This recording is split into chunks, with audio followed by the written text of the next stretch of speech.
2009 میں صدر اوباما نے اعلان کیا تھا کہ 2011 تک وہ افغانستان سے امریکی فوجیوں کو واپس بلانا شروع کریں گے۔ 2 دن پہلے صدر اوباما نے اپنا وعدہ پورا کیا۔ امریکی عوام سے خطاب کرتے ہوئے انہوں نے کہا کہ اس سال کے اختتام تک 10,000 اور 2012 تک مزید 23,000 امریکی فوجی افغانستان سے واپس بلا دیے جائیں گے، لیکن ایک ایسے وقت میں جب ایک حالیہ جائزے کے مطابق تقریباً 2/3 امریکی سمجھتے ہیں کہ افغانستان میں جنگ غیر ضروری ہے۔ صدر اوباما کو اپنی ڈیموکریٹک پارٹی اور اپوزیشن ریپبلکن پارٹی دونوں کی جانب سے تنقید کا سامنا ہے۔ وی او اے سے بات کرتے ہوئے ڈیموکریٹک کانگریسمین جم میگورن نے کہا، مجھے ان کی تقریر سن کر کافی مایوسی ہوئی۔ میرے خیال میں ان کو زیادہ بڑی تعداد میں امریکی فوجیوں کو واپس بلانا چاہیے تھا۔ افغانستان میں ہماری اسٹریٹجی وہی رہے گی جو پچھلے 10 سال سے چلتی آ رہی ہے۔ ہمیں صرف دہشت گردی کے خاتمے پر توجہ دینی چاہیے اور اس کے لیے موجودہ 1 لاکھ یا 70,000 فوجیوں کی بھی ضرورت نہیں ہے۔ صدر اوباما کا اعلان نہ صرف ان لوگوں کی طرف سے تنقید کا سبب بنا ہے جو مزید امریکی فوجیوں کی واپسی چاہتے ہیں، بلکہ ان لوگوں کی جانب سے بھی جو افغانستان میں امریکی فوجی کارروائی کی حمایت کرتے ہیں۔ تحقیقی ادارے بروکنگز انسٹیٹیوشن سے منسلک تجزیہ کار مائیکل او ہینلن کا کہنا ہے کہ وہ لوگ جو سمجھتے ہیں کہ طالبان کو مکمل طور پر شکست دینا ضروری ہے، وہ بھی صدر اوباما کے اعلان سے مایوس ہوں گے۔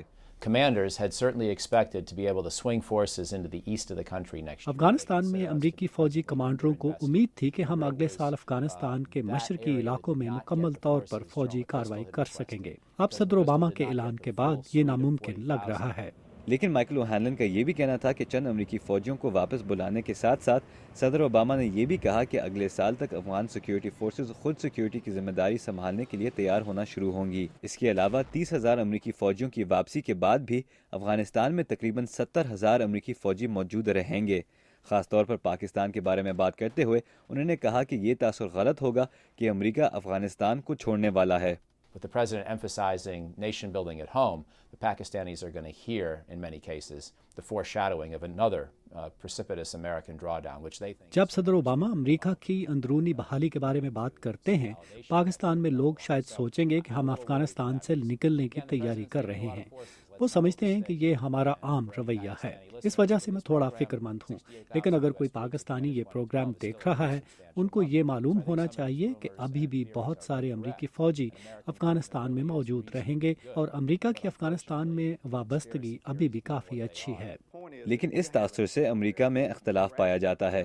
وی او اے سے بات کرتے ہوئے ریپبلکن ریپرزینٹیو والٹر جونز نے کہا کہ امریکہ اس جنگ کا خرچہ اب نہیں اٹھا سکتا۔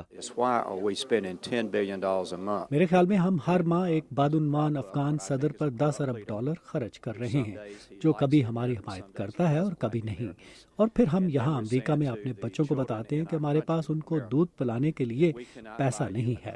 امریکی عوام اس صورتحال سے ناخوش ہیں۔ گرچہ صدر اوباما نے امریکی فوجیوں کی واپسی کا اعلان کیا ہے، زیادہ تر تجزیہ کاروں کا کہنا ہے کہ افغانستان میں امریکی وابستگی کا اصل امتحان 2014 سے پہلے نہیں ہوگا۔ ندیم یعقوب کے ساتھ رضا نقوی، اردو وی او اے، واشنگٹن۔